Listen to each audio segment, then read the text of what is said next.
Hello, this is another edition of My Essential Albums. And if you ever thought that I got into some pretty obscure stuff, today's gonna probably be the capper for you. I'm gonna talk about an album from first of all, I'm gonna break the genre barrier. I'm pretty much stuck with rock and roll, but today I'm gonna cross over into jazz for the first time.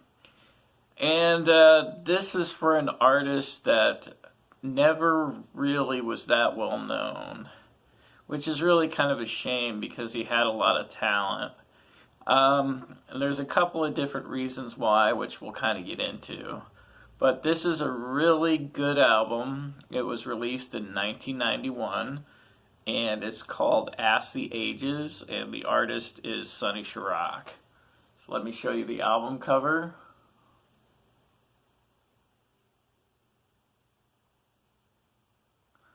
Alright, so first of all, you may be asking yourself, who is Sonny Sharrock? And Sonny Sharrock is a jazz guitar player. And Sonny Sharrock does not show up in a lot of recordings, and even in some of the more important recordings that he's done, he isn't always credited as playing on it. Like, for instance, he plays guitar on the end of Right Now for I forget what the second song on a tribute to Jack Johnson is, which is one of Miles's more important albums. But he plays on there, but he doesn't get credit for it. And so there's things like that. There's a lot of things like that for this artist. But he's played with, a lot of different artists. He's played with Herbie Mann. He's played with Pharoah Sanders and a few other people. This album is one of the first albums where he's actually the featured artist. There are a couple other ones. There are a couple of them where he unfortunately made the decision to record with his wife doing vocals, and she's kind of doing a scat type vocal, but it basically sounds like she's faking orgasms. I mean, it's quite literally, trying to do like a saxophone sound, but with the female voice going, I mean, it definitely sounds like she's faking orgasms. It's just, I don't know what he was thinking when he recorded those albums.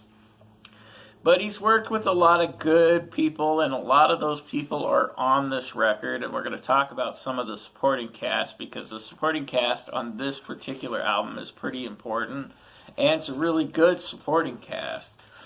So, Sonny Sharrock works with, the musicians on this album are Sonny Sharrock on guitar, Pharoah Sanders on tenor and soprano saxophones.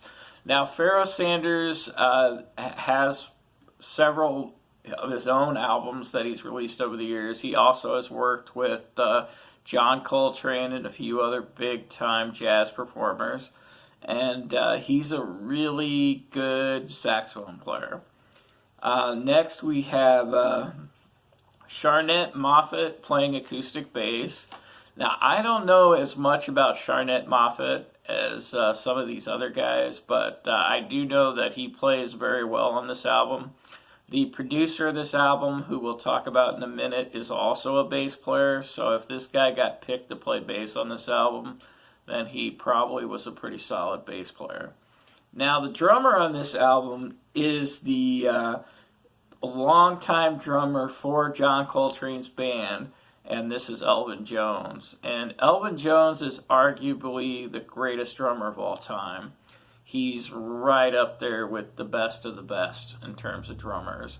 And the average jazz drummer is much better than the average rock drummer. It's just because of the demands of the music. You have to be a lot more syncopated. You have to play a lot more complicated things.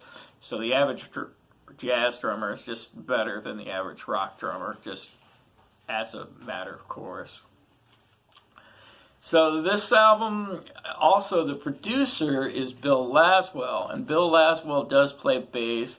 Bill Laswell does do a lot of things with production, and he shows up in a lot of different weird corners of jazz. And Bill Laswell also did some things with some of the Miles Davis stuff where he took it and sort of imagined it a little bit and kind of remastered it and rearranged it a little bit. It's kind of an interesting. There's an album called like Panthalassa. But the thing about Sonny Sharrock is that he has this really interesting and intense guitar style where he gets very, very sonic, and it's just this relentless pounding of sound. And it's just, he's really trying to simulate the sound of a saxophone when it's just really going at it. Like a Coltrane when he's just hitting you with just these relentless runs of notes and it's just pounding on you.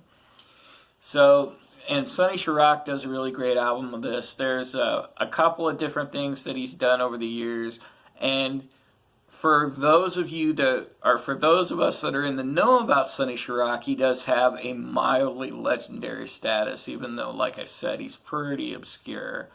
But the thing about it is that this album is a really good synthesis. It's one of the last albums that he made, or maybe the last album he made before he died, unfortunately. And so it's definitely worth checking out. Just a quick thing about jazz in general and the way these compositions work.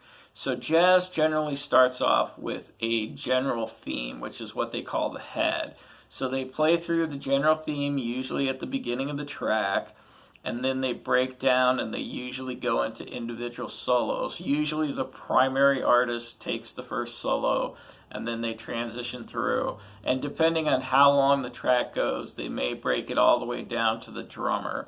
They usually subtract instruments down to where it finally gets down to the bass and the drums, and then maybe if the drum's going to play a solo, the bass will drop off. It'll be just the drums, and then maybe you'll bring the bass back in, and then you'll bring the saxophone back in and the guitar back in or whatever. So you'll build it all back up again. And that's just a real standard jazz format. So I know that for some of you, this is going to be kind of a stretch. Maybe this is taking you outside of your comfort zone. But for the best example of what Sonny Sharrock does for guitar and what caught my interest in him in the first place, listen to track 4 on this album. It's called As We Used to Sing. And there's a part there where he does the thing with his guitar that is just really interesting. Also, if you've ever heard the theme song for Space Ghost Coast to Coast, that also is Sonny Sharrock. All right, I think that's going to wrap it up for today. I appreciate you listening. Have a good one, guys. Bye.